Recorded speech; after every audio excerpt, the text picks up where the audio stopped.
Eto pa. Ito pa oh, sa may likod bahay, merong bayabas pa kadaming bunga oh. Oh. Tapos may tanim din pala sila dito.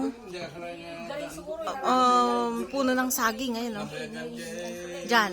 Yan, masarap magluto ng kakanin. Ayun oh, yung mga dahon. Ito, ayan oh, ang daming bunga ng pangalan nito. Ayan oh. Bayabas. Hindi pa hinog pero marami oh, ang dami. Ayan oh. Ayan oh, yan. Oh. Ang dami oh. Kumpul-kumpul. Ito din oh. Hitik sa bunga pala yung papaya ni Lola Ini. Ayan oh, ang daing bunga. Oh. Ito medyo mahihinog na. Ay, sira pala oh. Sira siya oh. Oh.